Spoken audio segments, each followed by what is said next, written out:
بسم الله الرحمن الرحیم.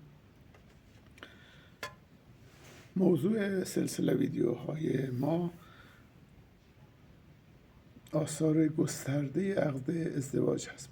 به موجب قانون وقتی که عقد ازدواج واقع میشه، تمام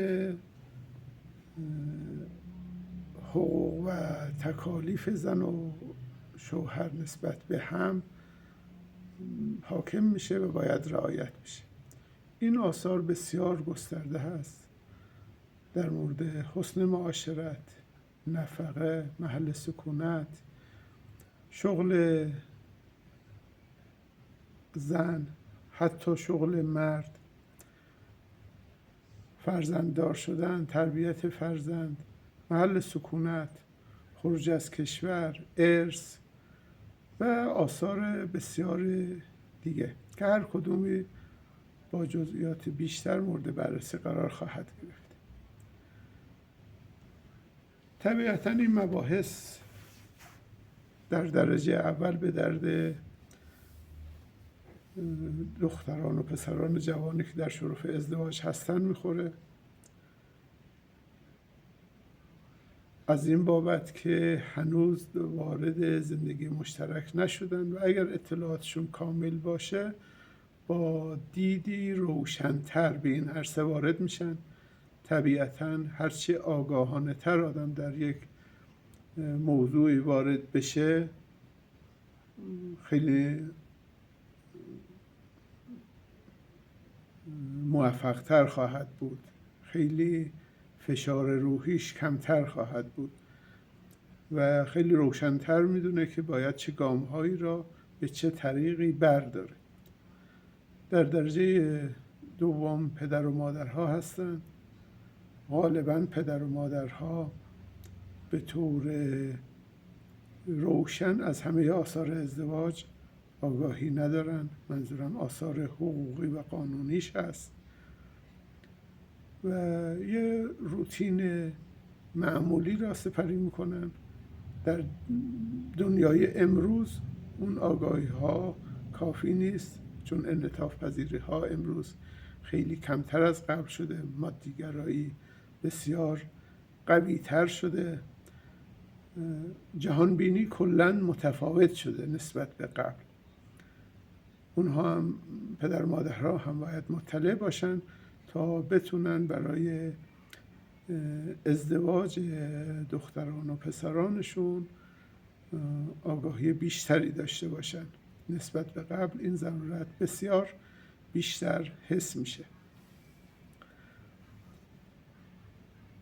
طبیعی هست که فعالان حقوق زنان و کودکان هم میتونن از این مباحث استفاده کنن، از این بابت که ما از دریچه دیگه‌ای به این موضوع نگاه خواهیم کرد و نکاتی رو که کمتر تذکر داده شده مطرح خواهیم کرد تا اگر فعالیتی میخواد بشه، اقدامی میخواد بشه، همه جانبه نگرتر باشه.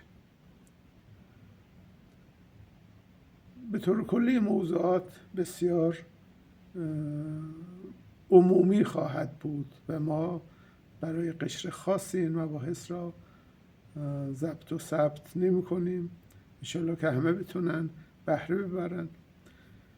کسانی که این ویدیوها رو میبینن اگر برای خودشون مفید بود و فکر کردن برای دیگرانی هم مفید خواهد بود به اشتراک بذارن. اگر برای خودشون مفید نبود باز هم به اشتراک بذارن، شاید برای کسی دیگه‌ای در شرایط دیگه‌ای بسیار مفید باشه.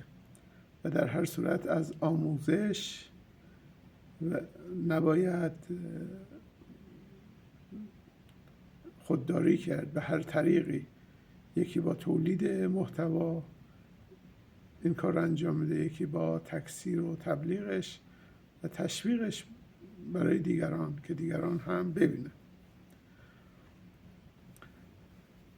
آثار ازدواج که ما بررسی میکنیم در مورد حقوق ایران هست و کسانی که تابع قانون ایران هستند، یعنی مسلمانان شیعه اثناعشری. چون میدونید که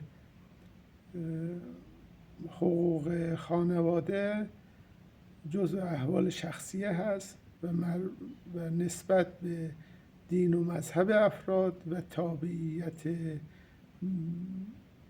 کشوری که دارن متفاوت خواهد بود. بنابراین ممکن هست که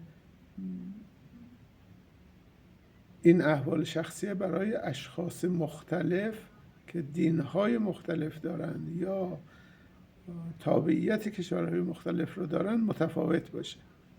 همونطوری که برای افراد شیعه ایرانی که در خارج از ایران زندگی میکنن اینها حاکم هست و باید اجرا بشه. بنابراین برای ایرانیان مقیم خارج این مقررات فعلا حاکم هست و باید بیشتر بدونن، اطلاعات بیشتری داشته باشن و با روشنی کافی به این عرصه پا بذارن. در هر صورت آرزو میکنیم که از این ویدیوها بهره ببرید، به هم دیگه سفارش کنید، با هم دیگه بحث کنید، سوالی اگر بود مطرح کنید. در باب ارث مسائلی مطرح خواهد شد، در بحث مهریه و نفقه مباحث مطرح خواهد شد. احتمالات خیلی بعیدی را مطرح خواهیم کرد که به هر صورت وقوعش ممکن هست خیلی زود باشه. مثل هر حادثه دیگری، مثل هر اتفاق و تصمیم دیگری نباید بگیم که این مباحث رو مطرح نمی کنیم چون شیرینی زندگی ممکن از زیر سوال بره. بالاخره زندگی احتمالات توش هست، همونطوری که رانندگی احتمالات توش هست. کمربند ایمنی، چرخ زاپاس، بیمه حوادث، اینها همه برای احتمالاتی است که برای بسیاری از افراد، برای غالب افراد در طول رانندگی اتفاق نمیفته، ولی همه باید آگاه باشند و خودشون را به اون مسائل حمایتی